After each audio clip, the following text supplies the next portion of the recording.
It's time to get all your Star Wars news in a single file. From Fantha Tracks TV, this is Good Morning Tatooine! Good morning, Tatooine. Indeed, it's December the 27th, and we're back for another weekly recap of all the Star Wars news and the happenings here on the wonderful sunny planet of Tatooine. It's Christmas time, but let's get stuck into the show straight away. Coming up, we're going to look ahead to 2021. In Jabba's Court, we're going to be looking at Disney Gallery, The Mandalorian Season 2, which we'll enjoy on Christmas Day. And last round at the Cantina, we're asking the question, if you could invite one Star Wars character to your New Year's party, who would it be and why? Joining me for all these questions and more, my good friends from FanthaTracks.com, Mr. Paul Naylor and Mr. Mark Mulcaster. Welcome to the show, guys. Hi there, Brian. Okay. Not too bad. The Mandalorian has Hello, revealed Paul. himself. So I'm just going to shake my hair out. Oh, that's better. You know, how my hair and all that. Are we allowed to see your face, or are you going to kill us now? Yeah, nah, you can see my face. That's old news. That's those kind of like, you know, those really strict guys. I'm a lot more laid back. A lot more laid back. Not following the true code of the Mandalore. Absolutely not. No, nah, exactly. You know, I'm a simple man. I make my own way in the galaxy. So, you know. So, Paul, how was Christmas for yourself Was it full of Star Wars joy? It was just as Boris wanted it. Very brief, to the point. Yeah, no, it was good. We've got a few Star Wars bits and bobs, so always good. In fact, there's a couple of them here. Can't beat. Oh, have I frozen? Oh, there we There go. you go. Black Oh, Series. cool. There we go. There we go. Oh, you get the camera right. There we go. So there's that, and then of course there's our dear friend who showed up at the end of the Mandalorian Season 2. If I can Luke get the box Skywalker, right on yeah. that. There we go. There we go. Yeah, I didn't just get the edge of a box, although he will be staying in that. Best place for him. Yeah. Absolutely.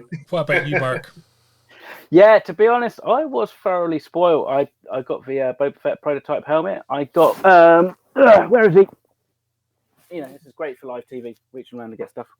There you go. Got the Gentle Giant Mandalorian mini bust, which Very is quite nice. cool. Very nice. Yeah, nice and shiny, and lots of other stuff, including, most importantly of all, some Star Wars socks. So yeah, we're sort of yeah. Need to get some Star Wars socks, that's for sure. I'm not going to show you any of my stuff because it's all bootleg. And I'm not going to encourage it. But my family knowing me know that I'm a book and comic collector. There's no point trying to find something I don't have. So they always go looking for the odd and bizarre. So Fair enough. It's always going to be original Stormtrooper rubbish that they produce, or it's going to be bootleg stuff from the likes of Etsy. So I got some weird and wonderful Star Wars gifts this year, which is all fun and good. But let's kick on with the show and cover what we're going to do today. So first up, looking ahead to 2021, the High Republic is a major event happening in the world of literature, both comics and books, kicking off the year in style. Lucasfilm are actually going to be holding a live stream on January the 4th to launch the series. The day before you can pick up all the books in store. Either you guys looking forward to this? Have you had a chance to read any of the samples that have been out there?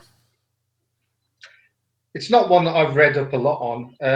I've seen the artwork where there's a Wookiee with a lightsaber, so there's obviously a Wookiee Jedi. We'll see.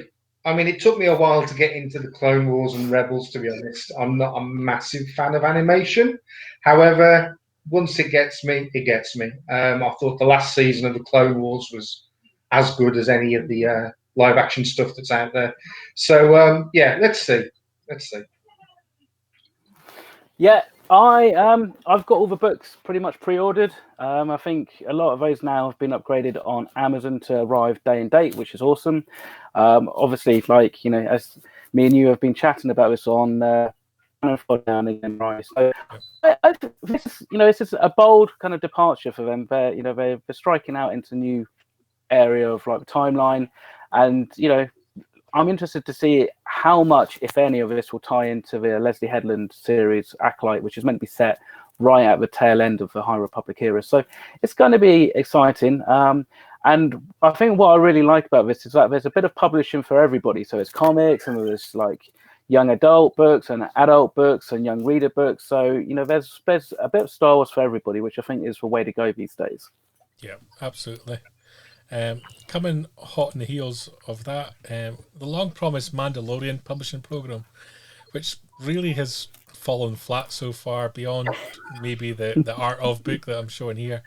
The novel that was supposed to come out this Christmas has been pushed out to, I think, October, November of 2021. Are we still waiting for news on the comics, which were promised as part of Mando Mondays, which finished last week, so that's gone as well.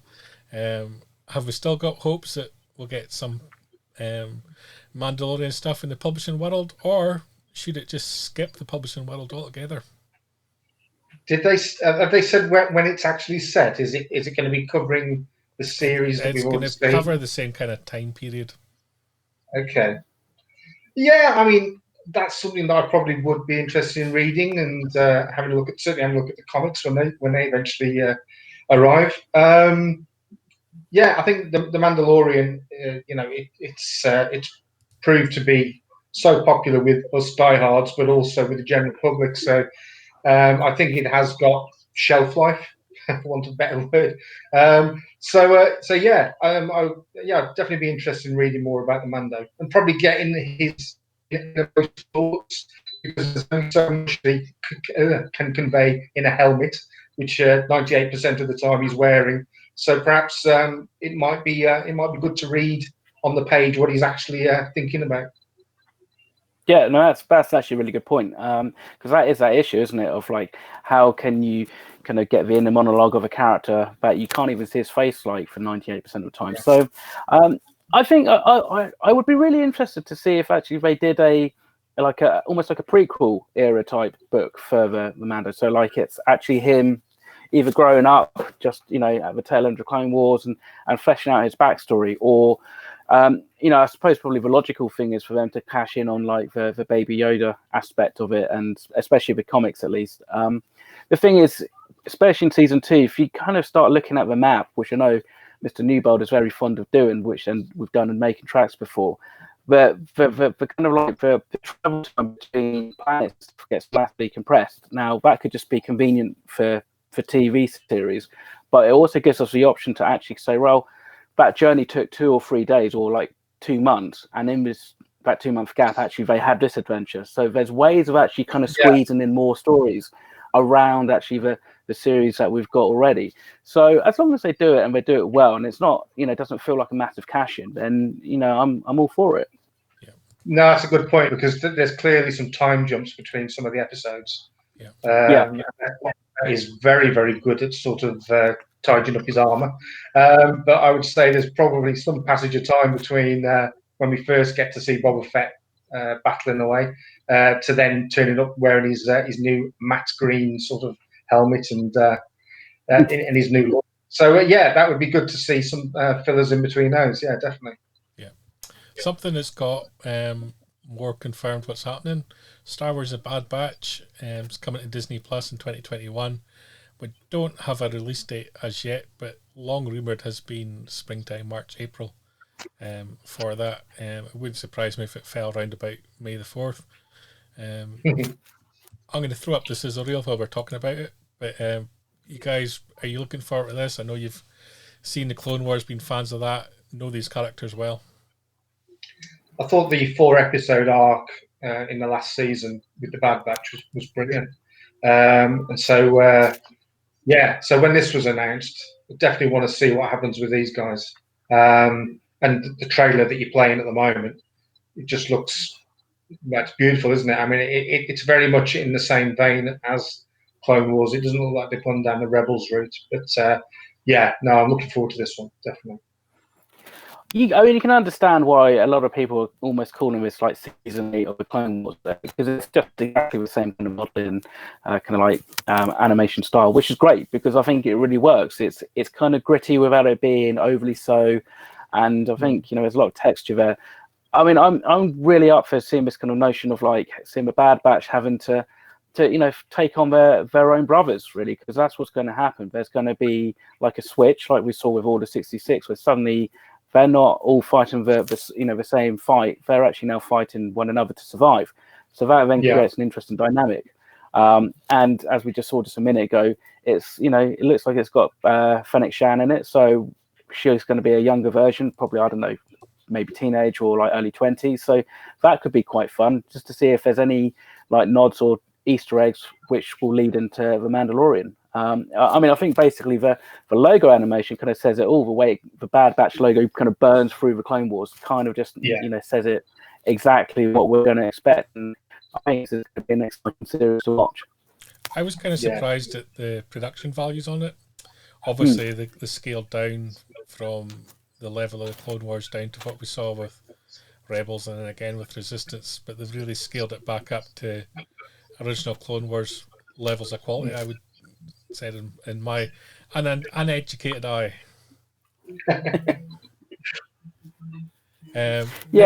Next up, the Book of Boba Fett. We know that's coming, Christmas 2021. A little bit of confusion as to the way that it was announced. People were speculating whether it was Season 3 of The Mandalorian, and then the whole internet, as it usually does, goes wild about rumours about Pedro Pascal quitting and so on. But the Book of Boba Fett's going to be its own TV show in its own right, with Boba and Fennec and the leads. We've got a whole year to wait for it, but excitement there for the Book of Boba Fett, Paul. Absolutely. I mean, when we had the last episode of season 2, and it was only by chance that I'd still got the series running on the screen, and I saw the end of credit scene. Otherwise, normally I'd have turned it off. So it's quite a fluke that I saw that. But that was probably, for me anyway, the best post credit scene that I've ever seen. Yeah, this will be amazing. Just to see a series based around Fett, and you know, Tamira Morrison seems to be really, really on board with this, really engaged with it all. What is there not to like? It's going to be fantastic. And the fact that The Mandalorian is definitely going to have a separate 3rd season. I'm guessing that it probably won't be another year after that. We won't have to wait till December the following year. I'm guessing we'll probably get that March, April time. So yeah, all good. Yeah, this who knows what this is going to be about in some respects. I mean, there's so many ways you could look at this. I'm hoping that we're going to obviously see the kind of that little backstory of how he escaped the Sarlacc pit. I think that's what a lot of people are curious about. But also, it's like, I think it's also a case of, you know, what's he going to do now he's on that throne? Is he going to solidify himself as like the new like Hutt crime lord, or is he going to maybe do something slightly unexpected, maybe kind of like right some wrongs, Matt? Because it kind of felt like in The Mandalorian there was a slight kind of like heel, you know, babyface turn where he kind of like, I've always assumed Boba Fett was just kind of like generally a bad guy. I mean, he had such a massive chip on the shoulder in the Clone Wars.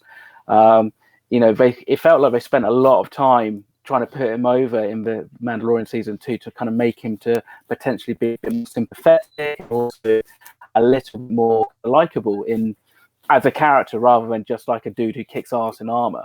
So I'll be interested to see what they do with this. I mean, you know, the effort that they put into recreating the throne room, just in that opening kind of like scene that we saw, was just amazing. So this looks like it could be a really, really exciting story to read, or in this case, watch. Yeah, I think the fact that it is all set around the time of The Mandalorian, and we're basically going to end up with 3 or 4 different series running in that time zone, with the Ahsoka storyline coming up. It could all potentially go down the Marvel Universe kind of route, where you've got all these little series going on that could culminate in one massive big battle. So yeah, I think it's going to be an interesting few years, probably 4 or 5. Yeah, that's what they kind of said, wasn't it? But this was all going to kind of come together. So I'll be interested to see if actually they layer, and maybe there's kind of crossovers, not just maybe at the end, but maybe kind of throughout, be it, you know, characters coming in and out of one season, which kind of like lead into another series and stuff. I think it's a good way that we can kind of create a really more in-depth and textured kind of Star Wars galaxy. Yeah, no, you're right. Something we don't expect to air next year, it's a 2022 release, but we may see more of or hear more of, is the Cassian Andor series. Hopefully we'll maybe get a full-on trailer towards the end of the year, if it launches early 2022 as we suspect. I was blown away with the sizzle reel and the depth and the quality of what they appear to be pulling together for this series. It looks like it even goes further than The Mandalorian, is almost film level quality in terms of the set builds and the depth of characters they seem to be fleshing out there. In 2021, do you expect to see some more from Andor? I think 2021 is going to be the year of the trailer for us, isn't it? There's going to be so much content that there's going to be trailers knocking about for, and sizzle reels. It's going to be great. But yeah, like you just said, Brian, this is, from what we've seen already, it's film quality. We're going to be getting basically a TV series that would stand up against any of the motion picture releases. Always had a bit of a soft spot for Rogue One ever since it came out. fifth anniversary next year. So definitely, there's going to be plenty of content kicking around leading up to the actual series release. It just looks fantastic, doesn't it? What we saw the other week from the Disney shareholders, it just looks, well, it looks like Rogue One, which is what one looked like, obviously slightly before it. And it'll just be interesting to see which characters come back. I want to see Daniel Mays. I want to see him come back. I want to learn more about his character. And he got a fleeting bit at the start of Rogue One, and then he was bumped off. But I mean, that guy's a quality actor, so there's plenty of stories that could be told with him. More Mon Mothma. It's just going to be mind-blowing. It's going to be an absolutely fantastic series, that one, definitely. Elliot was asking there whether they think they can make Diego look 5-6 years younger. Shaving. Yeah, I kind of think that's almost like the kind of thing. You tidy him up, bit of makeup, younger looking clothes is going to do the job. I'm not sure if you need to go the digital route they've done. Nah.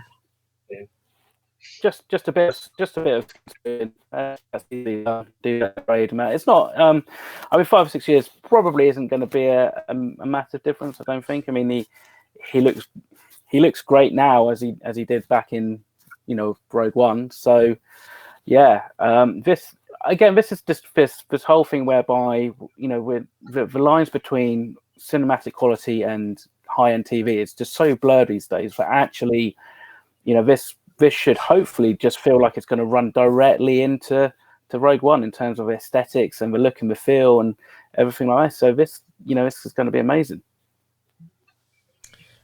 Next up to talk about, Hasbro have already announced a whole host of products, including Slave One and the Vintage Collection here.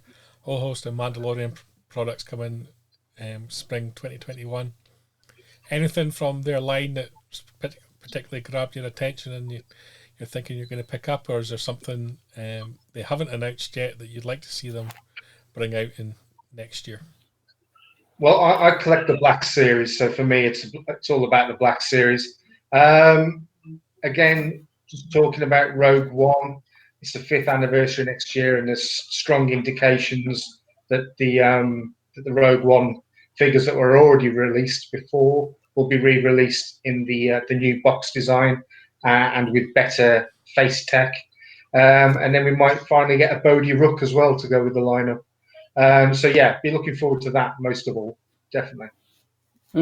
Yeah, that's cool. That makes sense, really. Hasbro's really come on fairly leaps and bounds with new face scans and stuff this year, and I think they've really delivered just generally this year, considering how we kind of complained before 2020 about the lack of figures and the supply issues and stuff. I mean, I've never been up to my neck so much Star Wars figures as I am right now, which is kind of cool. I mean, the Slave One is kind of like, I think it's just pretty much like a repaint, isn't it? It's not like any different to the one we had like, I don't know, 6 months or like a year ago. But there's folks who get it, and if you missed it that time, this gives you another option, doesn't it? It's supposed to pick it up. So I think the only thing with that, Mark, is that there's a chance that will be an opportunity for them to box it with an exclusive Boba Fett in his new getter. Exactly. So that's going to be the big selling point for that. Yeah, precisely. Or there's they could do something, add some kind of like those seismic bombs or something, kind of retrofit those in or something a little bit different. So I mean, that's the thing, they can make it different. It's whether or not they actually do or not. So Phil's saying it's just it's the old one just like rehashed. So but hey, there's clearly they think there's a market for it. So if it sits on the shelf, then it's great because we can get it for a song on discount. And it hasn't been destroyed yet either. Yeah, Mark's just making that point as well. Yeah. As I always say, if you've ordered the Razor Crest and you're not happy it's been blown up, just don't assemble it. Just scatter the pieces on the ground. Yeah. It's going to look the same. I'm going to keep my mini box. Last up for our look towards next year, Lucasfilm's 50th anniversary in December of next year, and for whole course of the year. They're going to be celebrating that with a number of releases under the banner of Lucasfilm 50. Out of all the Lucasfilm brands and franchises, anything you would like to see them dip into? I would definitely like them to put onto Disney Plus THX 1138, which is what Lucasfilm kicked off with. I've only seen bits of it over the years, and whilst I'm sure it's probably not the greatest of films, just to see the beginnings of what evolved into Star Wars would just be a really nice thing to see. And a nice way to celebrate the 50th anniversary. Yeah.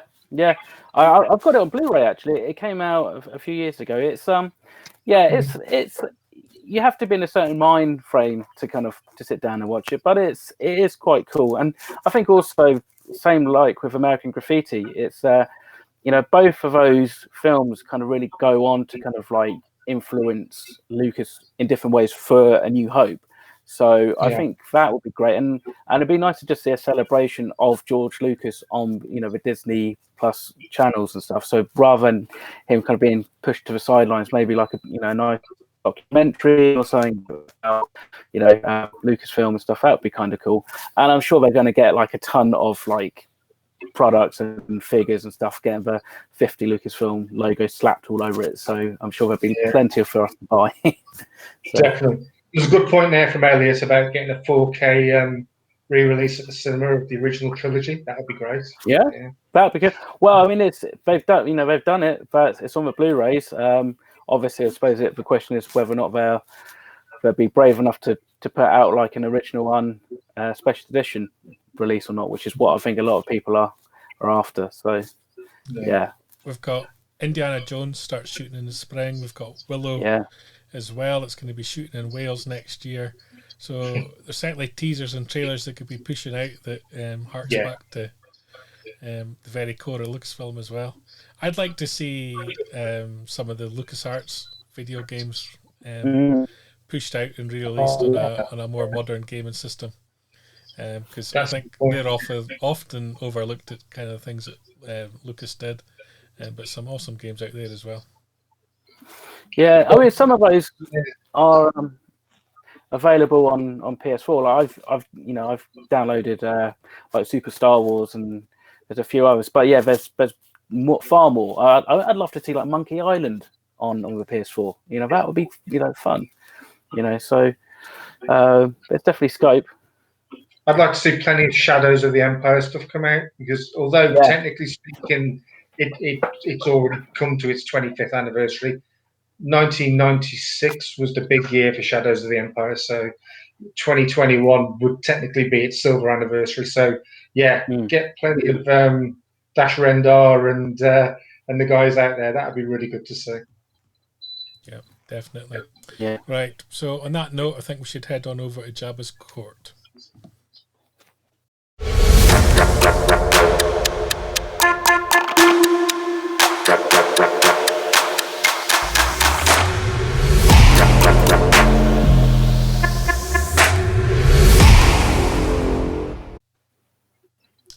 So, Christmas Day saw the release of Disney Gallery, The Mandalorian, a special looking at Season 2. So we got one extra week of Mandalorian content this year. Dropped on the day we're supposed to be spending with our families, but I'm sure we all found time to check out this hour-long special. What did you think of it, to start with, Paul? Yeah, a bit miffed that it was only a one-off rather than a whole season. When we had the 8 episodes after the first season aired, it really went into some detail about the creative process. I suppose we can't really just keep repeating what they'd already said in that. We can only hear so much about the filming process, etc. But it was nice to see Tamura Morrison clearly enjoying being back on board. That little bit of playing the guitar with one of the directors, with Rob, was really, really funny. And yeah, it was enough. It just felt a little bit more like a traditional making of, rather than an in-depth series. So it was okay. It was okay.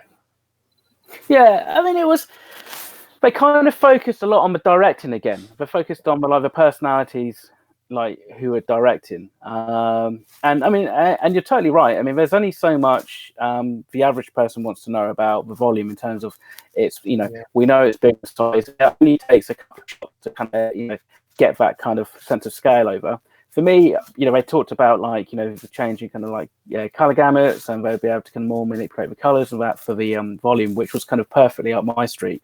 But I expect I'm going to have to hunt that down in American Cinematographer or some kind of trade article for that. But generally, I kind of, I'm with you. I mean, I feel like they probably could do another episode. I mean, there was one obvious, quite big gaping omission, I think, that I think we were all looking forward to seeing at the end, which is, Mr. Skywalker. But that aside, they didn't touch on the music or anything like that. So you could probably, even if it wasn't necessarily an extra hour, you could maybe do a half hour or 45-minute episode. But I think maybe it's literally just come down to the fact that it wasn't, it was an external production company who makes these kind of these episodes of the gallery. So it could just be that when they were filming the Luke stuff, it was a fairly closed set, and it was kind of need to know only. I guess the risk of that spoiler kind of coming out before would be kind of pretty devastating to the end of the season. So all in all, I was I enjoyed it. It was fun. It did kind of like I said, remind me of all the kind of the sequel trilogy behind the scenes kind of kind of like documentaries where you kind of get you get a little bit of everything, but not a huge amount of one specific thing. Yeah, it was more a pastiche rather than anything detailed, wasn't it? Although we did get to see a bit of the Big Fortuna behind the scenes, which was pretty amusing, wasn't it? Yeah. But what was kind of odd was they kind of covered that, but they didn't really. I mean, unless I kind of drifted off, Jim, up, they didn't really necessarily kind of spell out exactly what that was for. It was just kind of we're recreating, Jabba the Hutt's throne room. I mean, we all know that because it's come out since, but you could probably would have spelled that out a little bit more. But again, wasn't a huge amount to do with Grogu. They just kind of had some nice shots of him, next to Robert Rodriguez, jamming and stuff like that, which was quite nice. But they did seem to kind of spend quite a lot of time kind of joining the links between the animated characters being brought over into live action.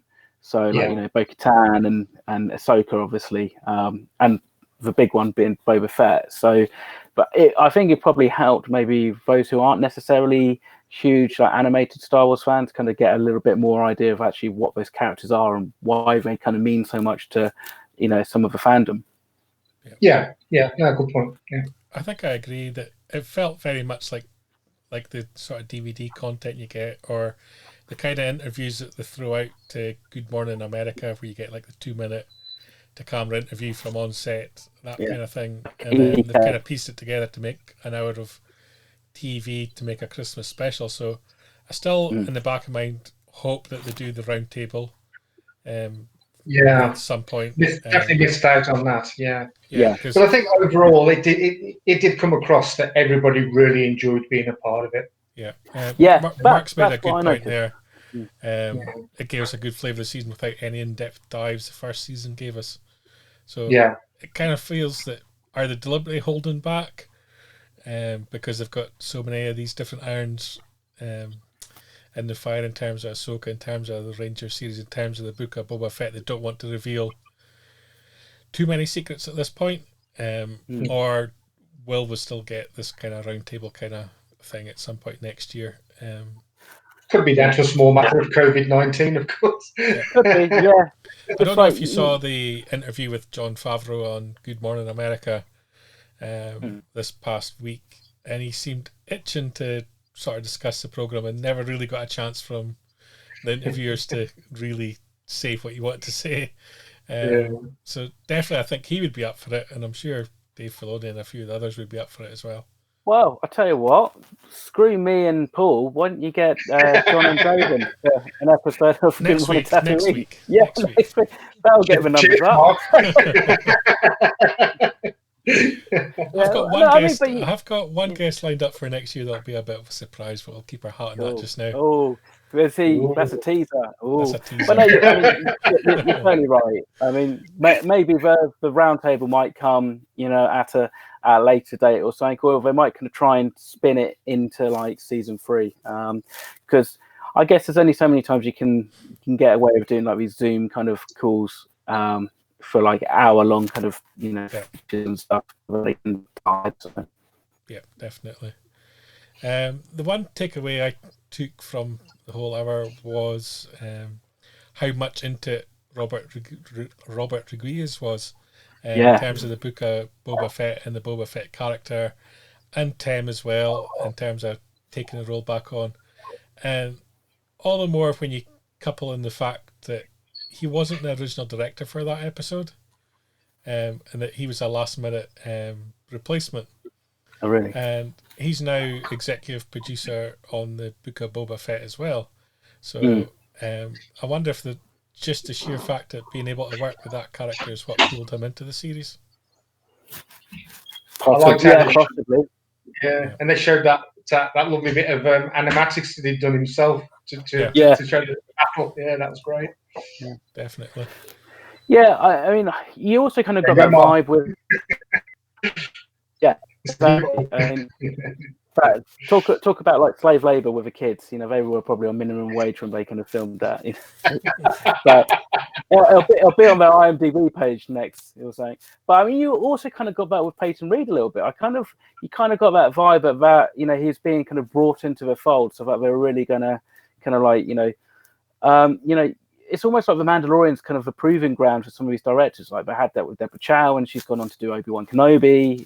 So it's not a bad thing to do, really. I guess it gives the production company kind of confidence that they're picking the right people, and also it gives people a taste of producing and directing Star Wars in a small bite-sized chunk before the pressure really gets on and they have to kind of deliver a whole series or a whole film. Yeah. Especially with the reputation Lucasfilm's built up in the last few years as to. Well, yeah. So they're getting a chance to experience it. And to be honest, when you mentioned Peyton, if you'd given me his name before the series, I would have thought, like, why? Why him? But I think he's delivered 2 great episodes. Yeah. You can't fault them. You can't really fault them really too much. I mean, and it makes logical sense for that chapter 10 with the spiders and stuff was kind of like it was perfect, right up his street. Kind of breaks him in a little bit, nice and easy, and that. But also, it's like he kind of says, there wasn't much dialogue, so it gives you a chance to really kind of like have some fun with it, So, yes. Although West Brom did all right today against Liverpool, so let's move on from that, shall we, Mr. Newbold? But I mean, I suppose also you've got to think that maybe there is some reticence by some directors after, there must be a bit of a reputation now for directors. You think that possibly plays into the minds of some of these A-list, directors before they start to engage with them? Yeah, definitely. I would think so. I think we should move on and have a last round at the Cantina. I think so.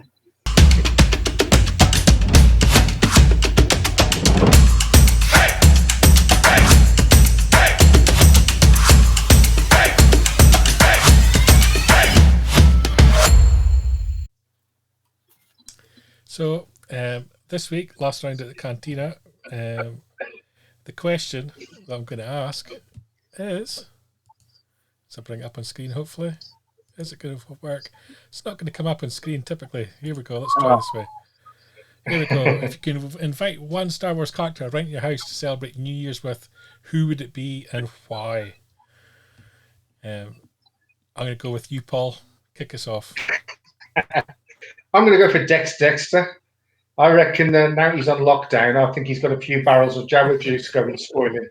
So I think if he turned up on my doorstep with those, we'd have a good night in. Yeah, let's have our own lock-in. Absolutely. I reckon Babu Frick would be amazing. I reckon that he probably he does like the like some kind of like moonshine. I bet he kind of like uses like engine oil or something to kind of come up with moonshine.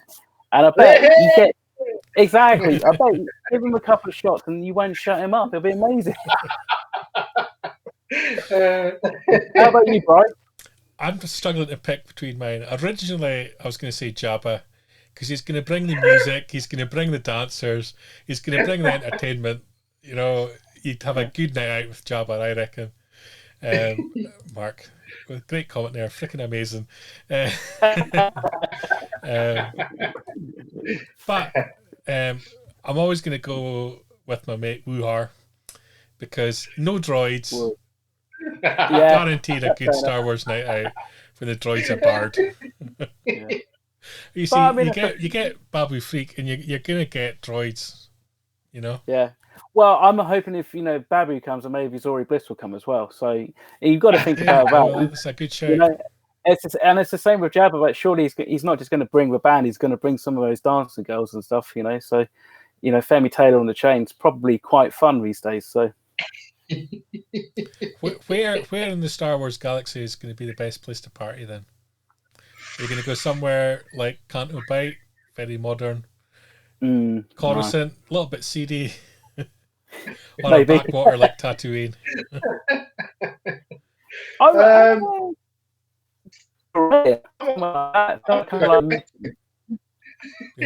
Yeah, Bespin, somewhere like that. Bespin. You want to make it out alive at the end of the night, but you also don't want to feel like you can't put like a drink down without a coaster. So you're probably going to give like feed maybe in this, and probably Canto Bight. It's probably too expensive. It's one of those places where you can go, how much for a Coke? Yeah. Although if you're playing the slots, they should bring you the drinks for free, shouldn't they? In theory, yeah. Just so everyone knows what Mr. Mulcaster has to deal with when he's recording Making Tracks. This is the kind of comments you're going to get from Mr. Newell. Unfortunately, it really is. Yeah. You've got a new episode in the can for Making Tracks going to be coming out this coming week, Mark. Yeah, we've managed to do a whole kind of rundown of 2020. So that's hopefully if Mark gets his figure out, finishes of editing it. That'll be released on Tuesday, and then later on we've got our final interview of our Empire Strikes Back 40 kind of like celebration, and we've got a wonderful interview with Madeline Most and Peter MacDonald, who basically was the second unit director for the Empire Strikes Back, who shot all the Hoth stuff, and that was a Zoom call that we did early in the year, kind of I think about August time, and it was bonkers. Those two, he's a really nice guy, isn't he? And he will not shut up. Oh yeah, he'll talk and talk, and then Maddie gets on and like cuts him off and kind of goes into the next room and sorts his camera angle out because it's not the best. But in fairness, actually, she's got some cracking stories as well, because she was, she did A New Hope and she did Empire Strikes Back. So that is definitely worth listening to both of those episodes. Phil Parker there with another good one. Mustafar, it's a hot place to be, but drinks are an arm and a leg. Oh dear. And Elliot just there giving a shout out there for the recent Paul Bateman episode as well. Yeah, that was a good one, and yeah, good fun episode. And oh my god, that was one of the longest Skype calls I think I've had in my life, because we talked for about an hour and a half recorded, and then I think we talked for about another hour and a half afterwards. So good fun. It's all good fun.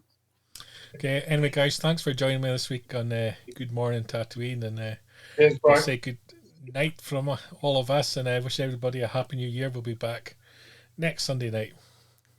Happy New Year, everyone. Yeah. Happy New Year. Bye.